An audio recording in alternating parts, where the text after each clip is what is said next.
Donc, quelle est votre place au sein de l'orchestre? Je suis ce qu'on appelle le violon solo de l'orchestre. Ça veut dire que je m'assois en tête des violons et je représente un peu la section des cordes et même l'orchestre d'une certaine façon auprès du chef. Je suis celui qui est le plus proche du chef physiquement, mais aussi il y a un lien souvent assez important entre le chef et le violon solo. Le chef qui ne fait pas de son avec sa baguette dépend des sons qui sortent de chaque instrument et donc les musiciens qui font les sons. Donc on doit en quelque sorte traduire un peu les gestes du chef et d'avoir un bon lien, un peu un ambassadeur si tu veux, de l'orchestre auprès du chef. Si le lien, la relation est bien, ça aide beaucoup. Autrefois, le violon solo était même le chef de l'orchestre. Très tôt dans l'histoire de la musique, et puis jusqu'aux les années 1800 et l'époque où est-ce que la musique est devenue plus complexe, il n'y avait pas de chef même comme tel. Et c'était le violon solo qui dirigeait l'orchestre en même temps qui jouait, chose qu'on voit encore des fois dans les groupes baroques ou musique ancienne. Mais avec le temps, la musique est devenue plus complexe, beaucoup plus de musiciens sur scène et ça prenait quelqu'un pour un peu gérer tout ça. OK. Est-ce que vous pourriez m'expliquer un peu quelle est votre formation? J'ai commencé le violon à l'âge de 4 ans. Mes parents étaient musiciens tous les deux. Ma mère est encore vivante et elle enseigne encore la musique à 83 ans. Donc ça a été vraiment une vocation de vie qu'elle a fait et qu'elle a transmis à nous, les enfants.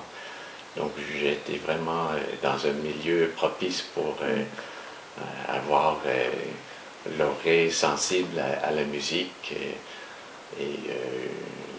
Donc je prenais des cours avec mes deux parents, les deux jouaient du violon. Mon père était un professeur de violon au conservatoire et à l'université de Regina pendant beaucoup d'années. Et ma mère a joué du piano aussi, donc j'ai joué beaucoup avec elle à la maison, avant et après l'école. C'était une belle façon d'apprendre la musique et de le faire avec quelqu'un qui était expérimenté et très expressif comme elle était au piano. Et puis j'ai terminé mes études au conservatoire et je suis venu à Québec à l'âge de 17 ans pour jouer dans l'orchestre quelques années avant de retourner aux études. Donc j'ai pu avoir une bonne expérience de jeu d'orchestre très jeune, ce qui m'a bien servi au fil des années. Puis après ça, je suis allé à l'université d'Indiana aux États-Unis, parce qu'il y a une grande école de musique. Et j'ai passé 4 ans et demi à l'université de Bloomington, d'Indiana à Bloomington, avant de savoir qu'en terminant là-bas, qu'il y avait un poste de violon solo ouvert à Québec. Et le chef Simon Stretfield de l'époque m'avait contacté pour voir si je viendrais faire l'audition. Et ça a marché, donc c'est comme ça que je me suis retrouvé à Québec. Est-ce que vous pourriez me décrire une journée type? Une journée type d'orchestre, normalement quand on travaille pour un concert, par exemple le mercredi soir, comme souvent nos concerts, les sons sont les mercredis soirs, on va commencer à répéter lundi, donc on fait lundi matin, lundi après-midi, des répétitions de 2h30 chaque. Et la même chose mardi et la générale mercredi matin. Donc 5 répétitions en tout pour un programme, ce qui peut paraître pas nécessairement beaucoup, mais en même temps, il doit y avoir une préparation préalablement par chaque musicien pour arriver lors des répétitions en mesure de vraiment répondre aux désirs du chef et la mise en place de l'œuvre. Et sinon, comme on aurait ces journées spécifiquement pour la répétition d'orchestre. En dehors de ça, comme je disais, on pratique quand même, nous, pour se maintenir en forme et préparer les parties à l'avance. Est-ce que vous trouvez qu'il est difficile de gérer votre emploi du temps entre les pratiques et la situation familiale, finalement? C'est un défi pour la plupart des musiciens, effectivement. Il y a quelques années, c'était plus difficile parce qu'on avait les répétitions le soir, matin et soir, mais à un moment donné, on a pu régler l'horaire de sorte qu'on répète le matin et après-midi, et c'est juste les soirs de concert, finalement, qu'on n'est pas là. Donc, chose qui aide beaucoup, mais la plupart d'entre nous, on enseigne aussi, ce qui rajoute un autre élément à l'horaire, dans la planification. Mais c'est quand même des vocations que la plupart des gens adoptent par passion et par grand intérêt.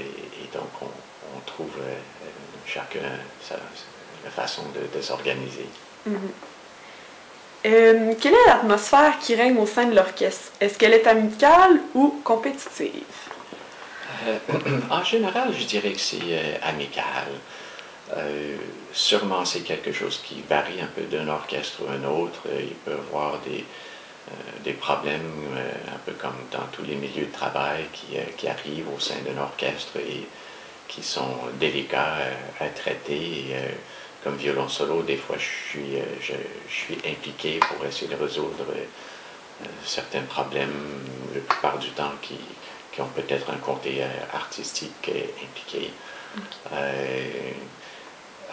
Ça peut aussi parfois être difficile d'une semaine après semaine de gérer correctement d'une certaine façon les attentes qu'on peut avoir nous et que l'orchestre peut avoir, mais on trouve ça ailleurs aussi. Je pense que dans chaque métier, quand on veut bien faire quelque chose, il y a des attentes et on va trouver une façon d'y arriver. Et on espère de le faire quand on le fait en équipe. Comme l'orchestre, c'est une équipe avec un esprit d'équipe. Et beaucoup dépend du chef, je dirais. Quand le chef est compétent et respecté et a du respect pour les musiciens, c'est beaucoup plus facile à nourrir une atmosphère d'harmonie et amicale. Qu'est-ce qui vous a attiré à faire partie de l'orchestre? Donc j'ai eu cette expérience jeune que j'ai aimée et j'ai éventuellement commencé à jouer comme violon solo. J'ai particulièrement aimé ça. Mon frère était violon solo à Québec avant moi de quelques années, mais je suis arrivé à jouer dans l'orchestre en même temps. Et je suis retourné aux études, mais j'avais dans l'idée que je voudrais peut-être faire viser ça, et j'ai eu la chance de réussir à avoir un poste. Et c'est vraiment agréable comme métier. On peut s'investir dans quelque chose qu'on aime beaucoup et partager avec des gens autour de nous. Il y a une part d'interprétation, il y a une part de réponse, communication avec le chef et nos collègues, et pouvoir communiquer ça à des gens qui sont là pour écouter et recevoir ce message-là dans une situation d'équipe encore. Et ce sont les choses qui m'attirent beaucoup pour l'orchestre. Vous avez voyagé aussi. Est-ce qu'il y a un endroit où est-ce que vous avez aimé performer? Il y a quelques années, on avait fait une grande tournée du Canada, ce qui était vraiment agréable, surtout de voir les différentes salles de concert. Comme musicien en dehors de l'orchestre, j'ai eu la chance d'aller en Europe, en France, en Italie.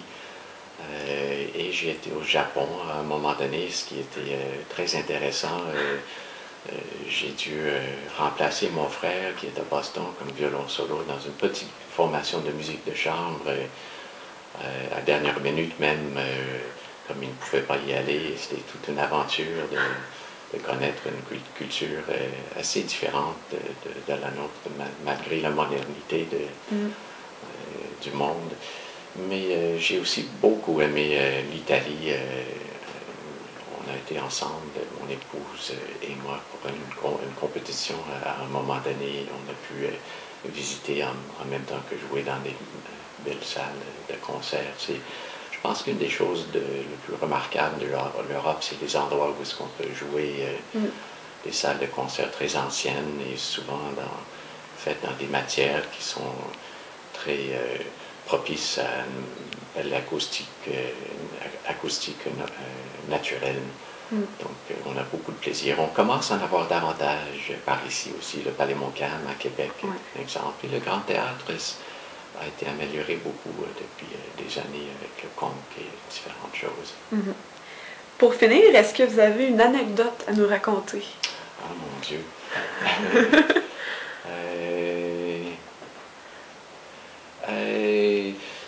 Je dirais, c'est une anecdote, mais en même temps, des souvenirs les plus marquants que j'ai eus comme musicien d'orchestre était lors du 400e de la Ville de Québec, où est-ce que l'OSQ a pu organiser un grand concert au Colisée de Québec. C'était une symphonie d'un compositeur qui s'appelait Gustave Mahler. Et c'était une symphonie qui a été écrite pour 1000 interprètes en principe. Et ça n'a pas été fait comme ça souvent dans l'histoire, mais c'était le but de notre chef à ce moment-là de présenter dans le cadre de l'anniversaire 400e de la Ville de Québec. Et ça a été une grande réussite. Je me souviens encore être assis à côté de notre chef parmi ces 12 000 personnes et 1000 choristes et musiciens d'orchestre, et c'était transmis par Internet partout dans le monde aussi. On était un peu nerveux, mais surtout fébrile, et on avait commencé cette symphonie. La masse sonore était tellement impressionnante, il y avait une belle transmission de l'acoustique qui avait été faite pour la salle. Et la réaction de la foule a été tellement positive et tellement au-delà de ce qu'on pouvait espérer comme attente qu'on est beaucoup à avoir été marqué par l'expérience. Je rencontrais du monde dans les rues pendant longtemps après qui me parlaient de cet événement, des gens qui ne connaissaient pas nécessairement la musique qu'on fait comme orchestre, mais qui avaient entendu parler de cette aventure et sont venus et ont été emballés vraiment par l'expérience. Ça a été une expérience qui reste imprégnée dans la mémoire pour une vie. Je dirais c'est une des anecdotes les plus marquantes que je me souviens. Bon, ben merci beaucoup. Mais ça me fait plaisir. J'espère que vous avez apprécié cette émission. L'équipe GPS vous dit merci et au revoir.